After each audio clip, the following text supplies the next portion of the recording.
안녕하십니까. 보건복지부 정보화 담당관실 김용덕입니다. 오늘 아침에 저희 이 행사를 하기 위해서 세종에서 버스를 타러 가고 있는데요. 비가 엄청나게 많이 내리더라고요.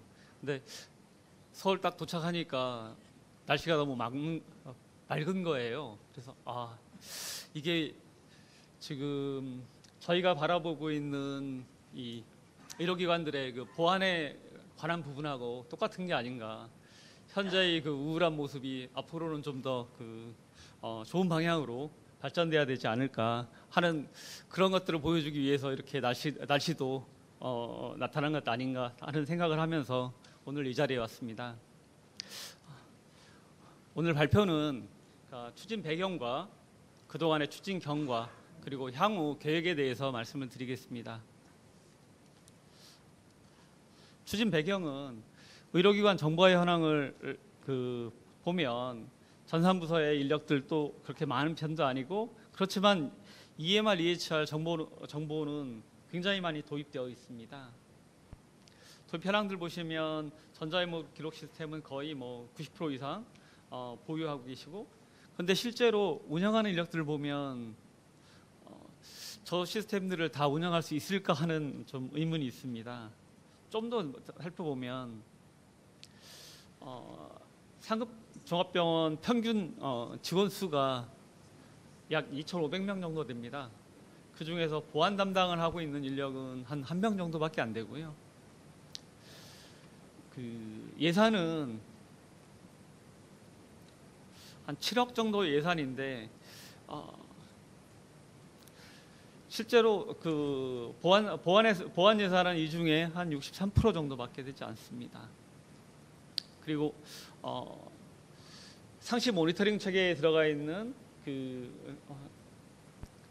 상급 종합병원들은 약 20개 정도 되고요. 사무관님 죄송한데 마이크를 조금만 가까이 해서 말씀해 주시면은 예, 뒤에 좀 소리가 잘 들릴 것 같습니다. 예. 지금 아이삭 병원들은 상급 종합병원들 약 20여 개 정도 되고요. 국립대병원들이야 어차피 이 교육부에서 하고 있어서 이건 좀 뺀 숫자입니다. 조금 그리고 병원들이 좀 생각을 잘못하고 계신 것들 중에 한 가지가 장비 구축만 하면 정보 보안은 모두 이루어졌다. 이런 생각들을 가지고 계시고 하드웨어에 대한 투자들은 많이 하고 계십니다. 그런데 실제로 방금 전에 발표하셨던 한기태 회장님께서도 말씀하셨지만 다 사람 손이 가야 되는 부분들이 있습니다. 이 사람 손이 가야 되는 부분들에 대한 투자는 그렇게 많은 편은 아닌 것 같고요. 현재 의료기관들의 정보화 흐름들을 보면 기관 내부의 정보화에 머물다가 이제는 진료정보 교류라든가 인증이라든가 아니면 데이터 중심병원이라든가 이런 것을 통해 가지고 정보가 연계되고 환자의 맞춤형인 서비스를 지향하는 체계로 가고 있습니다. 그런데 이렇게 되면 병원 내에서만의 데이터가 아니라 병원 밖과 병원 안의 데이터들이 연계되고 흘러갈 수 있는 부분들이 있습니다. 그럼 우리나라가 어느 정도 이 의료기관들이 보안에 신경을 쓰고 있는지를 보면 의료기관의 침해 사고 현황입니다. IT 쪽이 가장 높겠죠. 당연히. 그런데 의료 쪽을 보시면 의료 쪽도 낮지 않습니다. 왜 의료 쪽이 낮지 않을까요? 의료 쪽이 가지고 있는 데이터가 굉장히 가치가 있다라고 판단을 하고 있고 그 가치 있는 데이터들에 대한 확보를 위한 노력들을 많이 하고 있다라고 보면 될 것 같습니다. 이걸 다시 해킹 사고 유형별 비율을 보면 개인정보 유출이 가장 많습니다. 왜냐하면 의료기관에 가지고 있는 진료정보는 어떻게 보면 그게 하나의 기술일 수도 있지 않습니까? 어느 한 환자를 치료했다는 치료 내역 자체가 하나의 특별한 기술이 될 수도 있고 각각의 특성들을 환자의 특성들을 가져가는 그 생물학적인 특성들일 수도 있고요. 이런 부분들 때문에 그 개인정보에 대한 부분들을 굉장히 중요하게 생각을 하고 있습니다. 의료기관들 침해 사고 현황들을 보면 여러 가지 있습니다. 그 상황들이 있습니다. 그런데 다음에 침해 사고 인지 시간을 보시면 사고가 난 지 17개월, 15개월, 이 정도 잘 몰라요. 사고가 진짜 났는지조차도.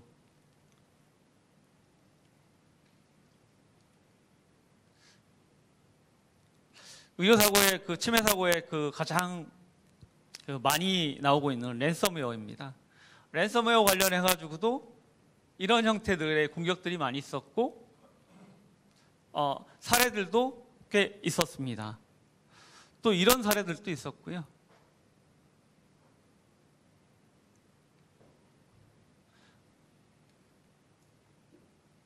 이런 사례들도 있습니다.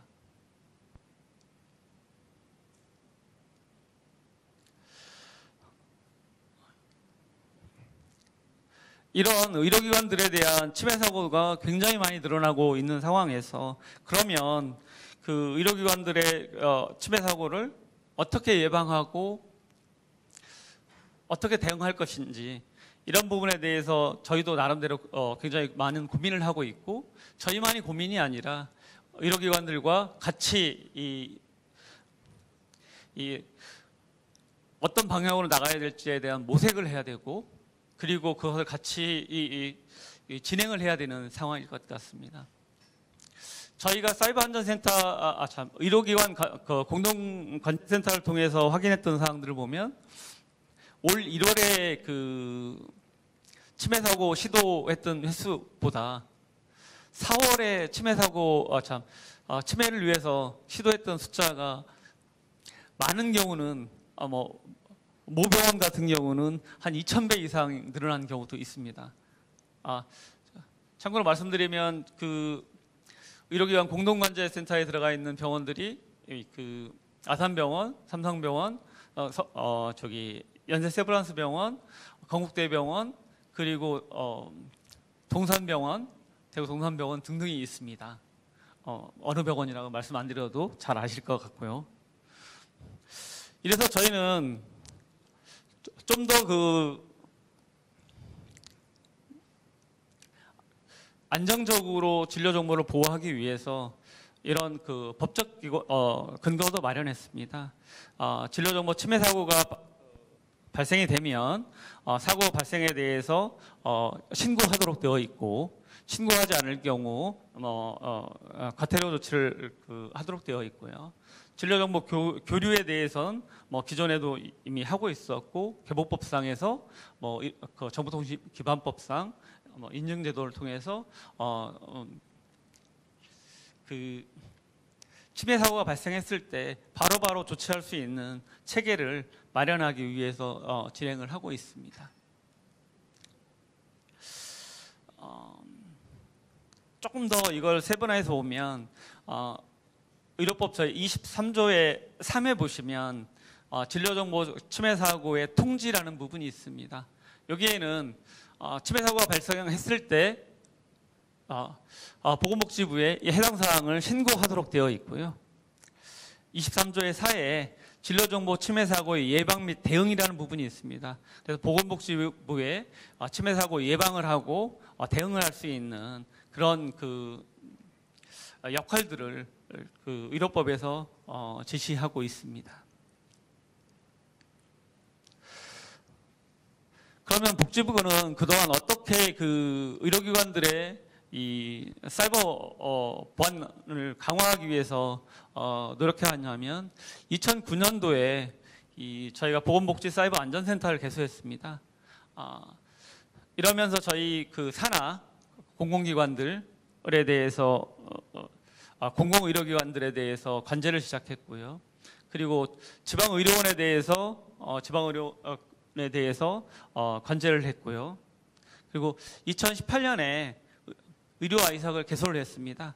의료아이삭을 개소하면서 이 당연 가입 기관으로 진료 정보 거점 저장소를 가진 의료기관들은 당연 가입 기관으로 했고, 의료기관들이 공동관제에 참여를 하겠다라고 자발적으로 참여 의사를 밝힌 기관들을 대상으로 가입을 받아서 공동관제를 지금 하고 있습니다. 그리고 올해 진료정보 침해 대응센터를 의료법에 따라서 만들고 각각에 대해서 침해 사고가 났을 경우 그거에 대한 조사 및 대응 조치를 하고 필요한 경우에는 해당 조치에 대한 부분들에 대해서 저희가 지원할 수 있는 기술 지원이라든가 아니면 복구 지원이라든가 이런 부분들, 그리고 타 기관들에서 타 기관들의 이런 사항들을 전파해서 동일한 사항들이 발생하지 않도록 하는 노력들을 하고 있습니다. 이것들을 조금 더 보시면 먼저 이제 의료기관 사이버 안전 강화로 의료 아이삭이라는 것을 하고 있습니다. 의료 아이삭이라는 건 유사 업무 분야별로 해킹이나 악성 코드 등 사이버 위협에 효과적으로 대응하기 위한 부분입니다. 그래서 이제 정보 공유 부분과 보안 관제 부분들을 이렇게 하도록 되어 있습니다.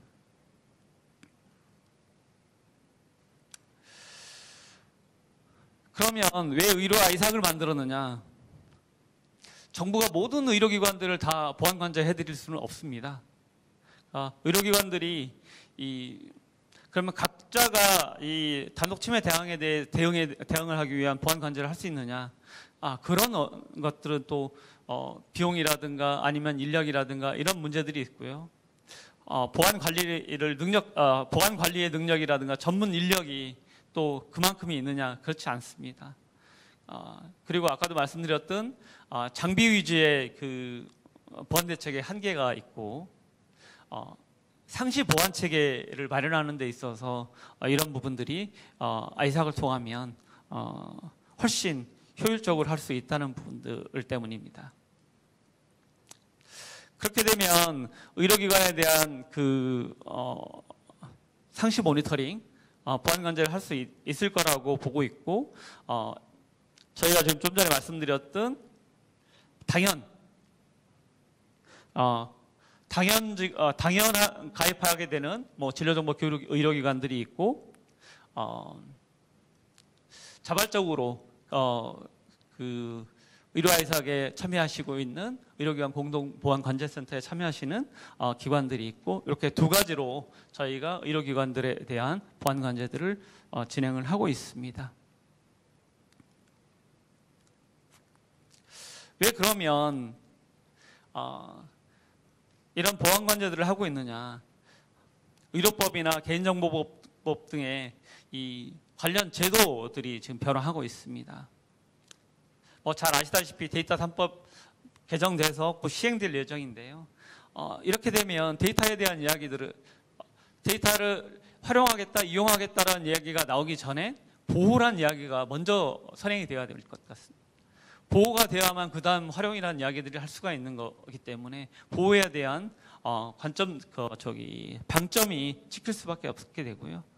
그리고 아까 먼저 발표하셨을 때 외부에서 접속을 하셨다고 하지만 진료 정보에 대해서는 외부에 보관할 수 있도록 16년에 허용이 됐습니다. 그러면 실제 병원 내에 있는 정보가 아니라 병원 밖에 있는 정보들도 어떻게 할 거냐? 그리고 방금 전 발표자께서도 말씀하셨지만 EMR 인증제도라든가 기타 그런 걸 통해서 의료정보 보호 관련 표준이 만들어지고 그 표준을 의료기관들이 따라가려고 하면 그거에 대한 보안이라든가 이런 것들은 당연히 같이 갈 수밖에 없는 구조이기 때문에 진로정보 보호에 대한 강화는 필연적일 수밖에 없다는 부분을 좀 말씀드리고요. 왜 이러냐면 보건의료정보화가 여러 관점에서 지금 진행되고 있습니다. 이해관계자들도 많고 시스템도 많고 정보도 많고 기술도 많습니다. 이것들을 다 아우르면서 이야기해 줄 수 있는 게 가장 밑바닥에 깔려 있는 게 보안이라는 부분이 이 밑바닥에 깔려 있는 부분입니다. 저 중에서 어떤 걸 할 때마다 보안이 없이 할 수 있는 것들은 하나도 없습니다. 그렇기 때문에 보건의료 정보화라는 이야기가 나오면 거기에는 항상 보안이라는 부분은 필수적으로 따라다녀야 되고, 보안이 안 되면 어떤 것들을 뭐 예를 들어가지고 뭐 빅데이터를 하시겠다. 빅데이터를 하시기 위해서는 당연히 보안이 된 상태에서 하실 수밖에 없지 않습니까?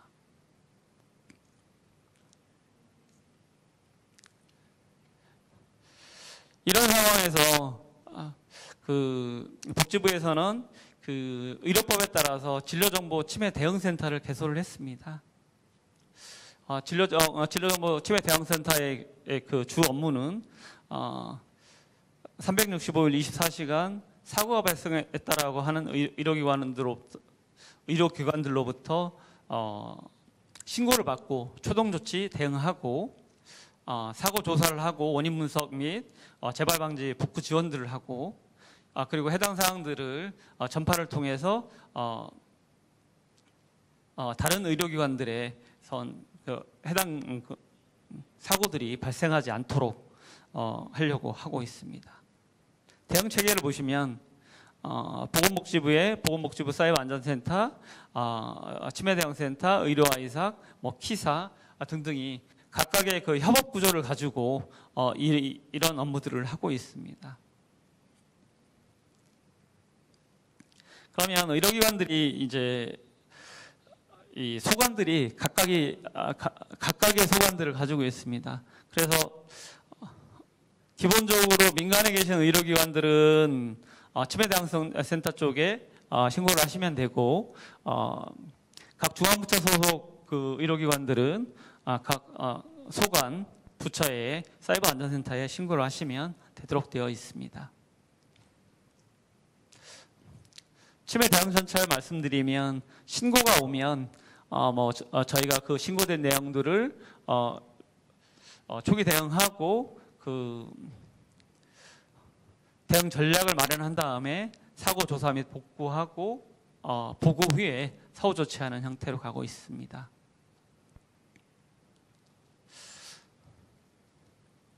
저희가 가고자 하는 부분들은 안전한 진료 기록의 보호 체계를 마련하겠다는 게 저희 목표입니다. 보호 체계를 마련해야만 활용에 대한 부분들도 저희가 충분히 지원할 수 있다, 이렇게 보고 있고요. 1단계로는 저희가 보건복지부 사이버 안전센터 개설했을 때, 그리고 정보보호 기반을 마련하고, 현재는 의료법 개정을 통해서 법적 기반을 마련하고 지원하는 체계로 진행을 하고 있습니다. 이상으로 발표를 마치도록 하겠습니다. 감사합니다.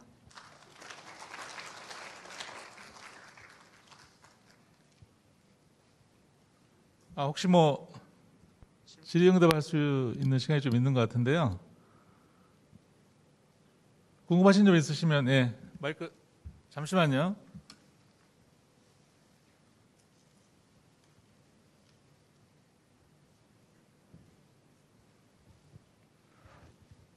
네. 안녕하세요. 그 해운대 백병원에서 의료정보보안 담당하고 있는 이태현이라고 합니다. 아까 보니까 그 진료 치매 사고 대응센터인가 그걸 개소한다고 되어 있던데, 제가 원래 이제 금융권에 있다가 지금 이직을 해서, 금융권에 있을 당시에는 금융아이삭에서 이제 훈련이나 이런 것도 다 같이 담당을 하고 있었거든요. 그래서 지금 아까 보니까 훈련이라는 내용도 있는 것 같던데, 그게 의료아이삭을 통해서 뭐 신청을 해서 받는 건지, 아니면 별도로 뭐 다른 신청을 하는 방식이 있는 건지, 그리고 뭐 훈련 계획이 어떻게 되어 있는지 간단하게라도 좀 소개를 해주시면 관심이 있어서 그쪽으로 좀 신청을 해서 훈련도 받고 하고 싶거든요. 그래서 해당 내용 좀 공유 부탁드립니다. 지금 훈련 계획이나 이런 부분들은 저희 지금 마련 중에 있고요. 의료 아이삭과 치매 대응센터의 그 아레나리랄까요? 정확하게 말씀드리면 의료 아이삭에서 가지고 있는 그 의료 아이삭의 역할들은 보안 관제라든가 거기에 이제 참여하는 의료기관들에 대한 부분을 대상으로 하고 있다라고 하면 치매 대응 센터는 그 전국의 의료기관 전체를 대상으로 하고 있다라고 보시면 될 것 같고요. 교육의 이 어떤 질이라든가 이런 것들은 좀 차이가 있을 수밖에 없는 게 기본적으로 시스템을 전체를 알고 있는 곳에 대한 교육과 그 일반적인 론에 대해서 교육하는 부분과는 조금 차이가 있을 수밖에 없다는 부분 말씀드리고 저희가 그 교육 계획에 대해서는 지금 조금 마련들을 하고 있습니다. 저희가 마련이 되면 그 공지를 통해서 그 말씀을 드릴 거고요. 아까 말씀하셨던 금융 아이삭 말씀을 하셨었는데 이 기존의 그 여러 분야 중에서 유일하게 금융과 의료만 각각의 이제 소관 부처에서 이 치매 사고를 대응하는 체계로 바뀌었습니다. 그래서 저희도 금융 아이삭 쪽을 많이 벤치마킹 한다고 할까요? 지금 보면서 진행을 해나가고 있는 상황입니다. 개소가 올 2월에 개소를 해서 지금 하나씩 만들어 나가는 중에 있다라고 보시면 될 것 같습니다. 네, 그 개별 병원들이 치매 사고 대응하기는 굉장히 힘든 상황이고 의료 관련 치매 사고는 보건복지부랑 협의해서 많이 도움을 받으시면 될 것 같습니다. 그 사모님 오늘 자리에 혹시 계시나요? 계속? 예, 알겠습니다. 그 잠깐 계시니까 또 궁금하신 점 있으면 여쭤보시면 될 것 같고, 예, 박수 부탁드리겠습니다.